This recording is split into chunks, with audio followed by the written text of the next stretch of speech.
सतयुग में एक राजा हुए इंद्रद्युम्न, जो ब्रह्मा जी के सीधे वंशज थे, 25वें वंशज थे। ये ठाकुर जी के पूरे समर्पित भक्त थे, राजा भी थे, लेकिन अपने पूरी प्रजा का संतान भांति पालन करते थे और ठाकुर जी की खूब सुंदर भक्ति करते थे। ठाकुर जी के पूर्ण आश्रित थे। इनके हृदय में हमेशा एक इच्छा रहती थी कि अब मुझे ठाकुर जी के दर्शन प्राप्त करने हैं।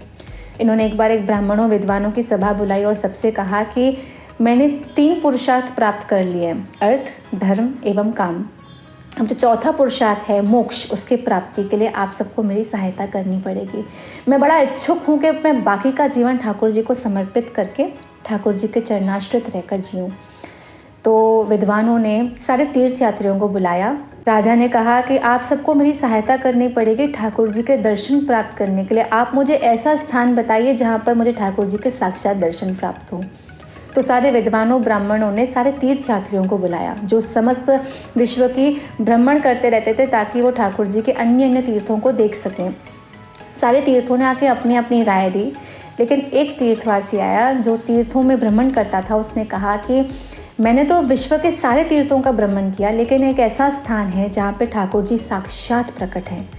वो है पुरुषोत्तम क्षेत्र में भगवान नील माधव। तो राजा ने जब उनकी महिमा सुनी, उनके सौंदर्य का वर्णन सुना, राजा ने कहा अब मुझे भगवान नील माधव के दर्शन प्राप्त करने हैं। उन्होंने अपने पुरोहित को बुलाया और कहा कि आप अपने किसी विश्वास पात्र व्यक्ति को भेजो जो ठाकुर जी के इस स्थान का पता लगा के आए, ताकि हम भी वहाँ पर दर्शन के लिए पहुँच सके। तो जो राजा के मुख्य पुरोहित थे, उन्होंने अपने छोटे भाई विद्यापति को इस कार्य के लिए नियुक्त किया। विद्यापति भगवान नील माधव के दर्शन करने के लिए, उनके पता करने के लिए वो भ्रमण के लिए निकले।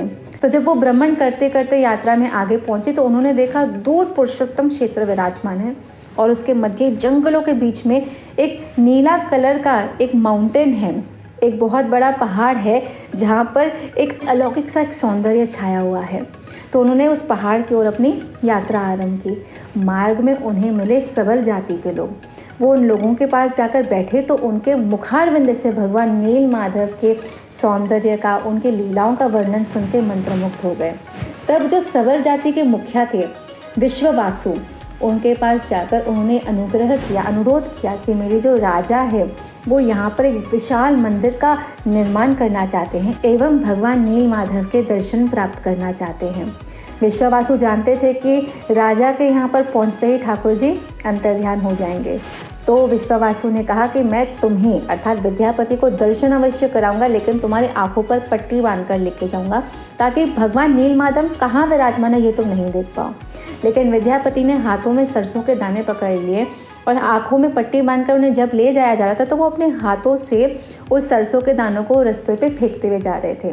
उन्हें लगा कि कुछ समय के बाद जब इन दानों से पौधे उगाएंगे तो इन पौधों से ठाकुर नील माधव के स्थान का पता लगाया जा सकता है। वो जब नील माधव के यहाँ पर पहुँचे और ठाकुर जी का दर्शन किया तो विद्यापति मंत्रमुग्ध हो गए।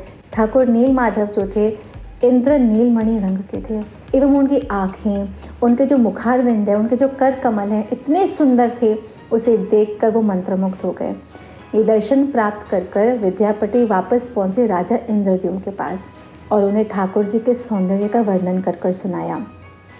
राजा ने तुरंत अपनी सारी सभा बुलाई एवं अपने मुख्य मंत्रियों को लेकर वो ठाकुर नील माधव के दर्शन के लिए निकल पड़े। और जब वो निकल रहे थे तो उनके पास नारद मुनि पहुँचे और नारद मुनि ने उनसे कहा कि तुम्हारा जो ये विचार है एक विशाल मंदिर के निर्माण का बड़ा उत्तम है, इसके लिए मैं तुम्हारा मार्गदर्शन करने के लिए तुम्हारे साथ खड़ा हूँ। वास्तव में नारद मुनि को भेजा था स्वयं ठाकुर जी ने, क्योंकि कलयुग में ठाकुर जी को एक नए रूप में प्रकट होना था एवं नारद मुनि को माध्यम बनाकर ठाकुर जी राजा इंद्रद्युम्न का मार्गदर्शन करना चाहते थे।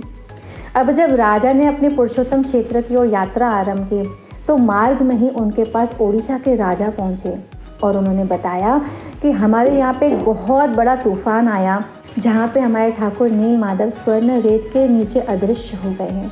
ये बात सुनकर राजा को बड़ा दुख हुआ कि जिसके दर्शन के लिए मैं इतनी लंबी यात्रा करके आया वो अदृश्य हो गए, वो अंतर्ध्यान हो गए। वहीं पर नारद मुनि पुनः प्रकट हुए और नारद मुनि ने राजा से कहा कि तुम अपनी यात्रा पूर्ण करो, ठाकुर जी ने एक सुंदर प्रबंध करके रखा है। नारद मुनि को साथ लेकर पुरुषोत्तम क्षेत्र में जब राजा इंद्रद्युम्न पहुँचे तो उन्होंने 100 अश्वमेध यज्ञ किए एवं भगवान नरसिंह देव की वहाँ स्थापना की। इस हवन के पश्चात उन्हें क्षीर सागर में विराजमान भगवान विष्णु के दर्शन प्राप्त हुए और वहीं पर उन्होंने सामने देखा कि पानी में एक बड़ा लकड़ी का गड्ढा बहता हुआ आ रहा है और उस लकड़ी के गड्ढे पर शंख, चक्र, गदा एवं पद्म सुशोभित हैं।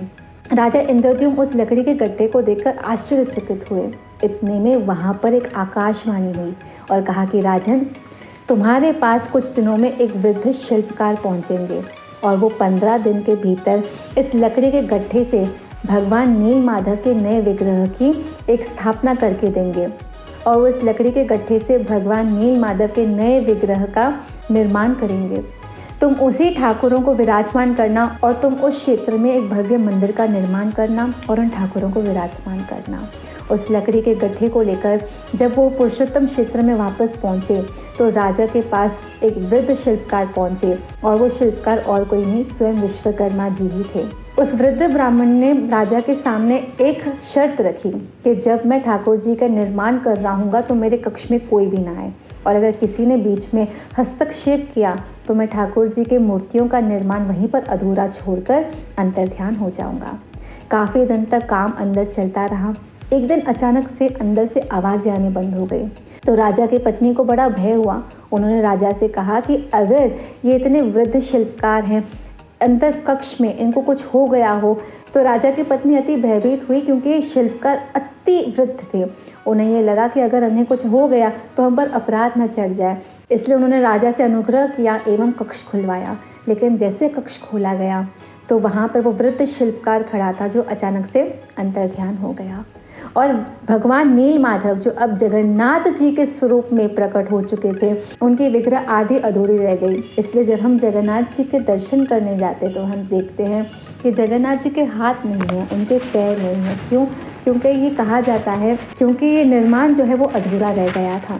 तो राजा को बड़ा दुख हुआ कि ठाकुर जी के विग्रह का निर्माण अधूरा रह गया। राजा को बड़ा दुख होने लगा, वो रुदन करने लगे। इतने में आकाशवाणी हुई और राजा से कहा कि इसी स्वरूप में मुझे विराजमान होना था कलयुग में।